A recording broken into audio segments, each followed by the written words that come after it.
Hi and hello there, Pisces! Welcome new subscribers. My name is Yan, returning Istam buyers. Thank you po sa inyong walang sawang love and support. At kung di niyo pa alam, meron pa po tayo other channel, link down below sa ating description box. If interested, just click that link para mapunta po kayo doon in araw-araw. Nag-upload tayo ng collective readings for all signs. There, at yun nga natin gender dito sa babae, lalaki, LGBT, lahat ay welcome. Pwede rin pong i-switch ang mga roles dahil possible talaga magkapalit-palit because general reading ito. At the end of the day, lahat ay may free will na free mong gamitin anytime, anywhere. So just take only what resonates. So let's go ahead and check your messages, Pisces. By the way, if my cross watchers see Pisces or may Piscean placements sa natal/birth chart, welcome din kayo, babes. At, okay, kung, okay, gusto nyo po na pick upin yung mga mensahe, no? Pick up only the messages na nag-resonate sa inyo. You have your free will. And leave the rest behind kasi baka yun ay for other viewers naman. So, let's go ahead and check your messages, Pisces.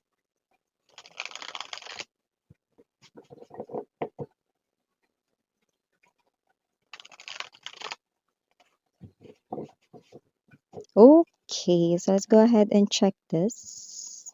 Ilatag na muna natin lahat. But meron kayo ritong energy ng Six of Diamonds. I just heard alaala. Alaala. K of Diamonds or the King of Diamonds. Three of Diamonds. Wow. You also have here the Eight of Spades or the Justice. Present din. Oh, tapatan ang King of Diamonds at ang pakita ko. Queen of Diamonds.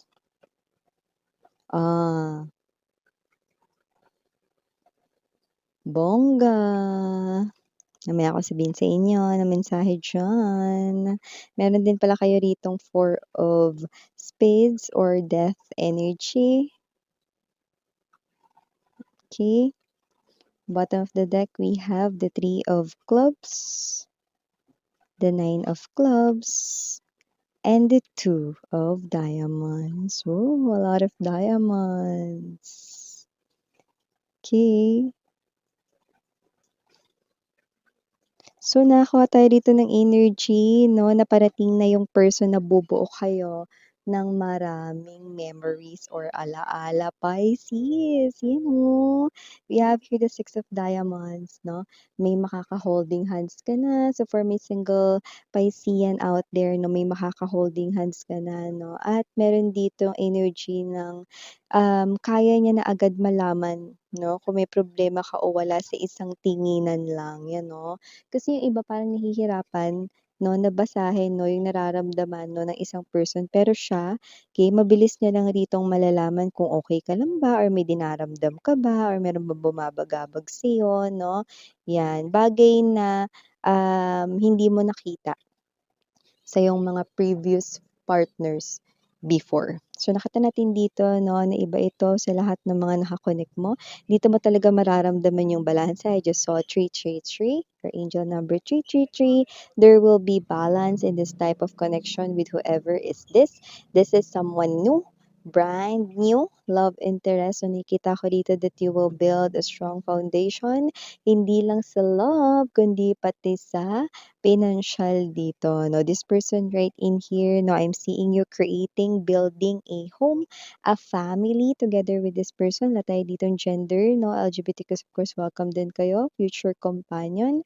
And I do pick up that whoever this energy is, no, possible, no, na siya ay manggaling sa malayo, you know.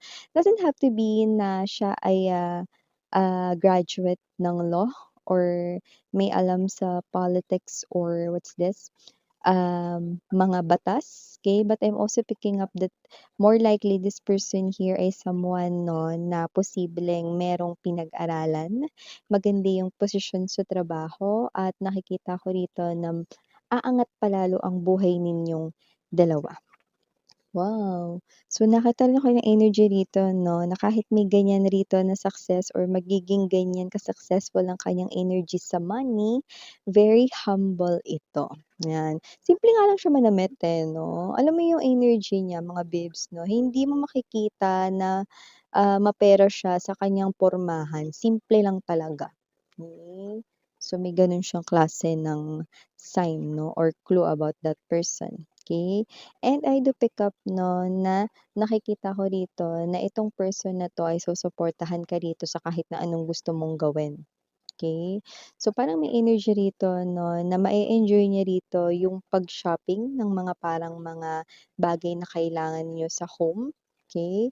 As long as parang happy ka dun. So, I do feel like that you are someone here 'no, na parang ikaw ito 'no, na excited ka kapagka nagmo-mall, lalo na 'pag bibili ng gamit sa home 'no, and siya excited din siya kasi it makes you happy, 'yan. So, mga gano'ng klase. Kunyari bibili kayong sopa, bibili kayo appliances 'no, kahit hindi naman siya yung literal na gagamit nun, ikaw naman,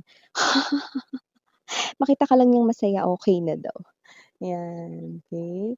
So, nakikita ko rin dito Pisces 'no, na kung sino man siya maaaring makilala mo siya sa iyong trabaho or kung ano yung way of earning a living mo or makilala, mo siya 'no, na konektado sa'yo ritong trabaho or negosyo. Okay. So, maliban diyan 'no, aside from, love 'no, na maa-attract mo rito 'no, Pisces, maa-attract mo rin dito ang pera. Money, money, money, money's coming.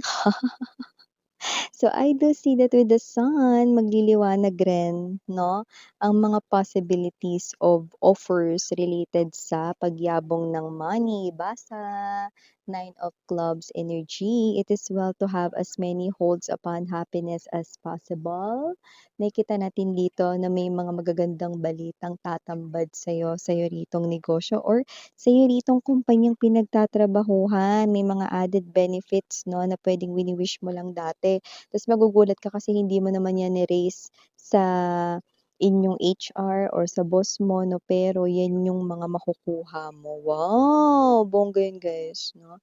Nakikita natin dito ngiting tagumpay para sa inyo ritong kaperahan, Pisces, yan. So meron ba ditong energy na meron kayo rito na hindi 'to mag-resonate for all, pero may nilalaban bang court cases, kaso?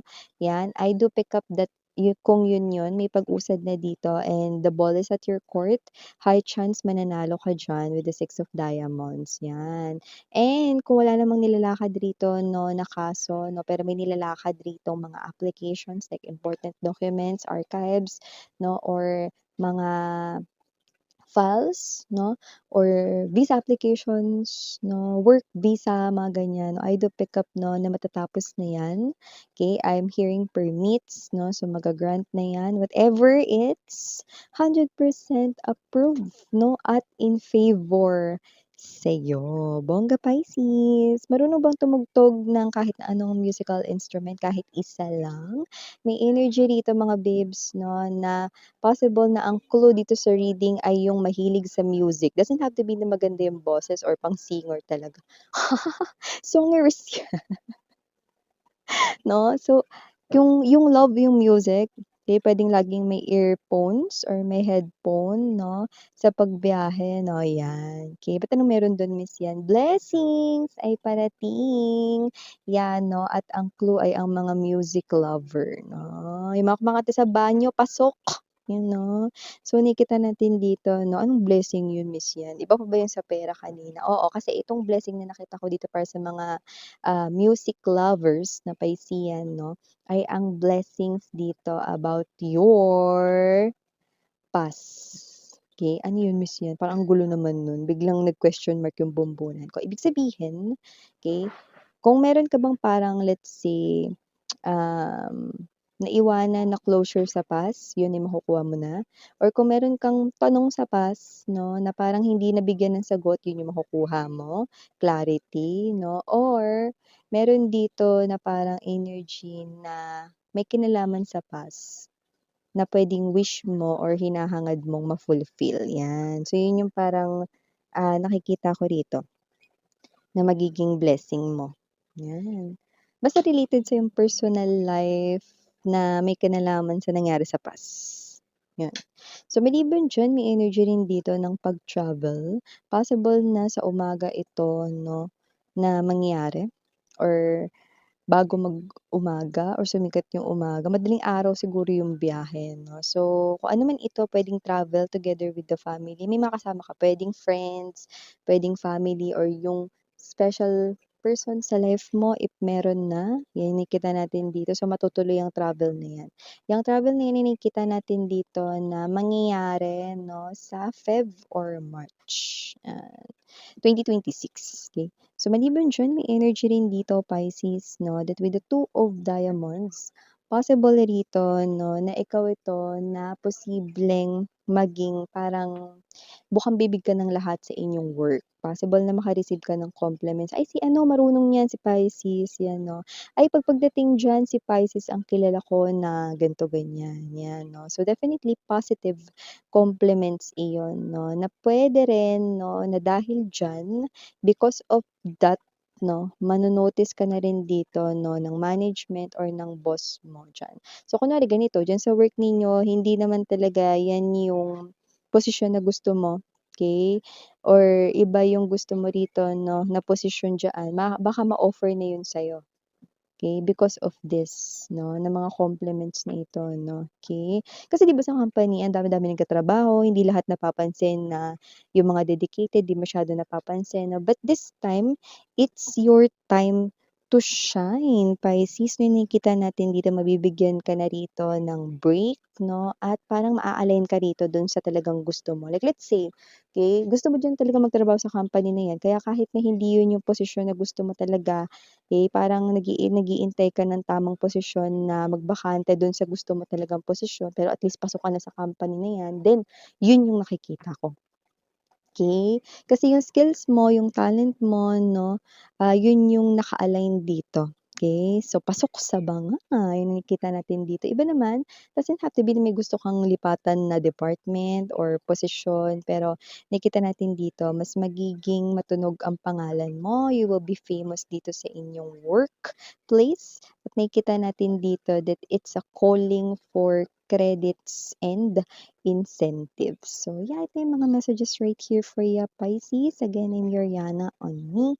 Sarang ngayon, love and oh, may pahabol dito, no? Someone's remembering a theme song. It's an old theme song. Possible na ex mo yun. Okay? Because it brings sadness to that person. Ay, okay. So, baka naririnig niyo ulit yung theme song ninyo, nalulungkot-lungkot siya, mga ganon. So, yun yung napipick up natin dito. Okay?